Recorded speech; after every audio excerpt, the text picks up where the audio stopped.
Russia is preparing for war against NATO. This could turn into a catastrophe. First, Finland.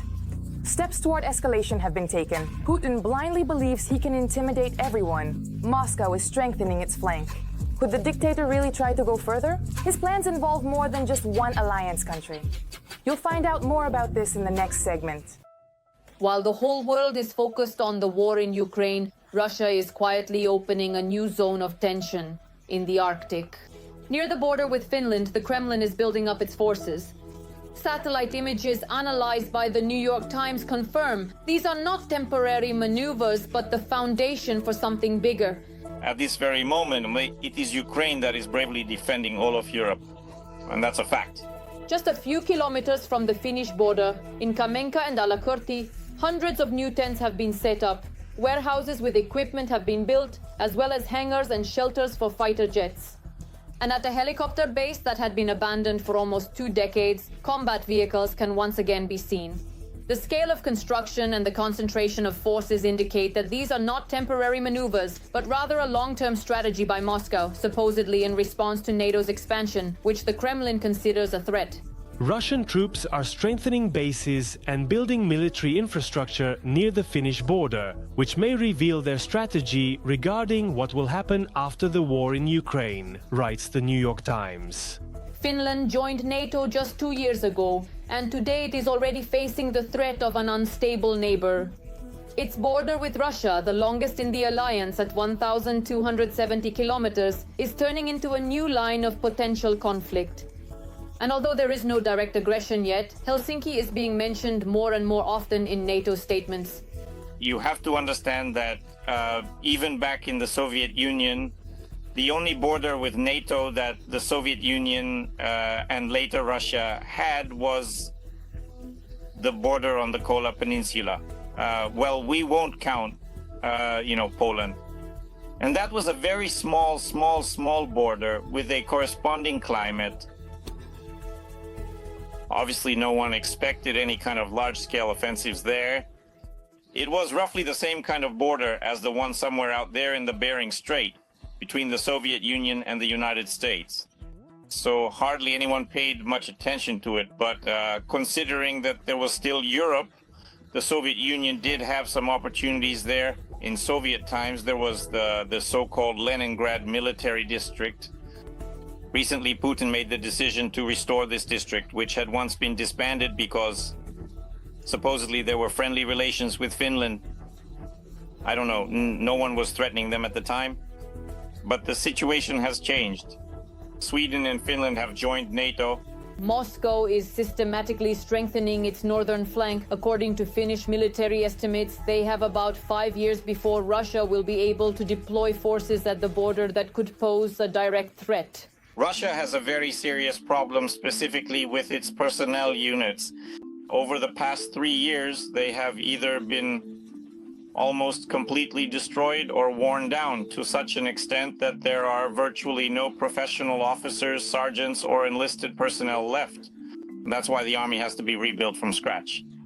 It was decided that the Finnish direction would serve as a testing ground where the army would begin to rebuild itself to the state that, in their view, an army should have.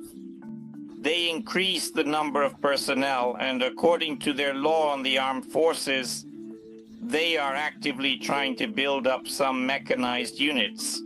However, although they are making these efforts, they are not very successful at this, because if you look at how many tanks are destroyed in a typical month, it's actually 1.5 to 2 times more than what Russia can restore or produce as new tanks. All of this is indeed truly concerning regarding the direction of a possible theoretical strike. Similar signs of activity are already present near the Estonian border, and the situation there is even more alarming.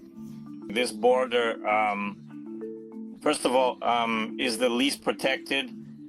That's one. And secondly, there is no border agreement between Russia and Estonia.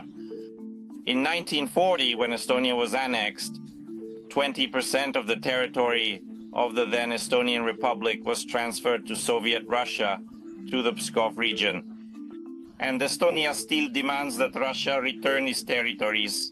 So theoretically, there is indeed some possibility of conflict there, and no one rules out the possibility of the border being crossed by so-called little green men. Despite the exhaustion of its economy and army, the Kremlin remains resolute. For the sake of imperial ambitions, Putin is ready to throw everything and everyone under the steamroller. We take all types of threats seriously. We are, of course, closely monitoring this. We maintain contact with our partners, with Finland, the Baltic countries, Poland, and so on.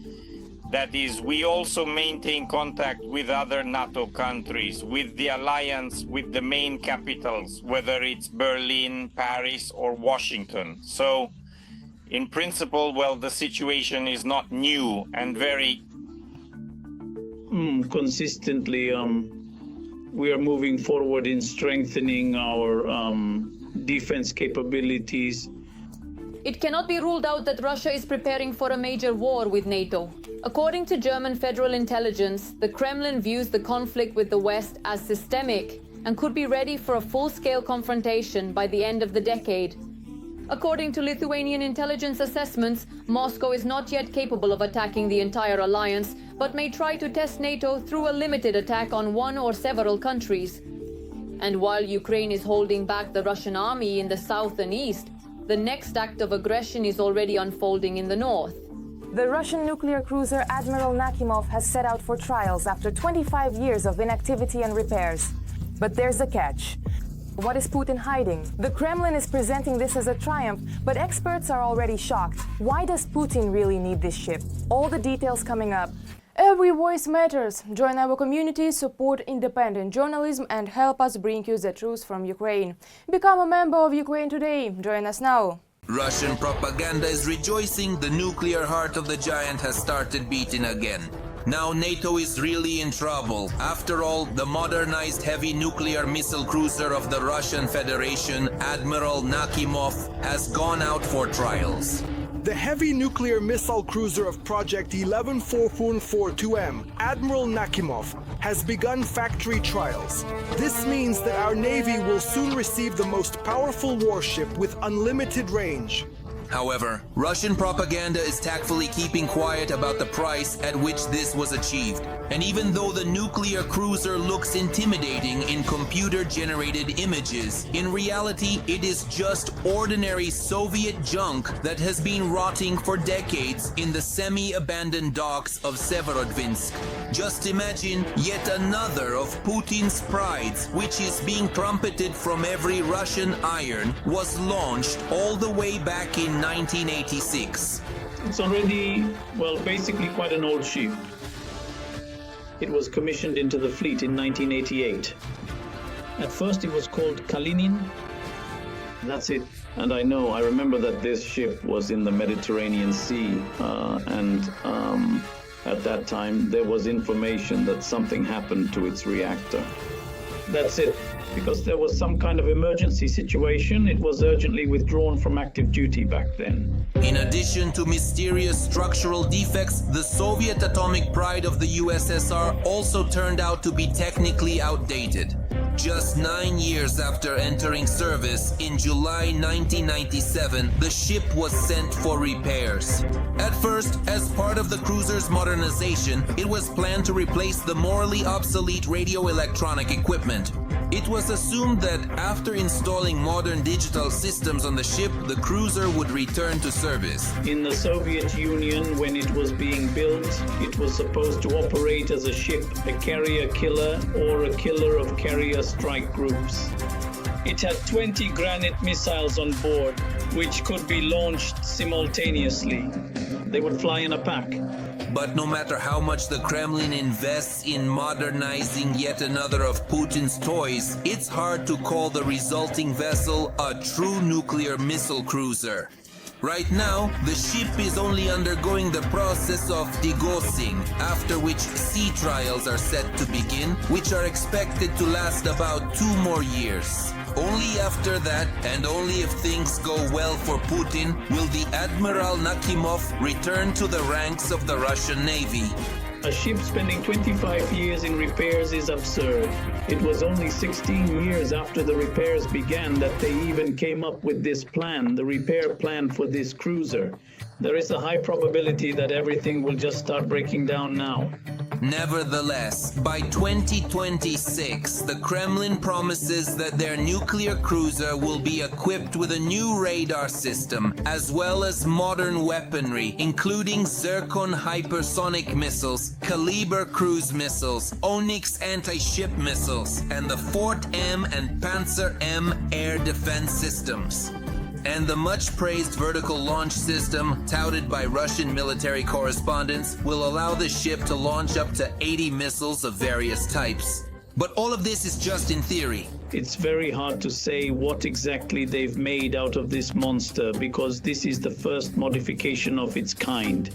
How all these systems will work, life support, the engine, all the other systems, the weapons, it's all extremely complicated. And I think that all of this could drag on, well, right up to the ship's half-century anniversary since it was laid down. As for the high-profile Russian unveiling of the Admiral Nakhimov, analysts believe it is not at all due to the cruiser's readiness to go out to sea. It looks more like yet another bluff by the Kremlin, desperately trying to prove its significance at sea. Just this November, there was information that these trials have once again been postponed at least until 2025. So I think that the decision to start now was apparently driven by some kind of strong-willed, perhaps political or military decision. So no matter how much the Kremlin praises its cruiser, on the actual battlefield, it has virtually no chance of avoiding sinking. As analysts explain, the average age of the hulls of ships in the Russian Navy currently exceeds 35 years. If not by Ukrainian missiles, most of them will be sunk by holes in their rusty hulls. This ship, well, theoretically has a lot of weapons. It's powerful, but apparently it also has a lot of weak points. And well, its main weak point is its size. Its size is large and it can be seen from far away, and basically that could be its weakness. The air defense systems that have been carefully installed on it might unfortunately not actually help when they are really needed. Of course, there are new air defense systems, but the sheer size has made it very vulnerable. And now, well, recent trends show that even a small drone can actually pose a very serious problem, even for such a large ship. What can you say about that? Putin lost the naval battle without even managing to launch the ships. After this, the whole world is laughing at the bunker dweller. Just think about it. The Russian repairs dragged on for a whole quarter of a century. During this time, at the Sevmash shipyard in Severodvinsk, they managed to modernize the Modernization several times over the course of the ship's reconstruction. And the cost of repairs has doubled since the work began, and now exceeds 200 billion rubles, or more than $2 billion, spent by the Kremlin not on helping its own citizens, but on yet another batch of the dictator's obviously faulty military toys. That's all for now. And for more fiery news from the front, tune in to the next episode.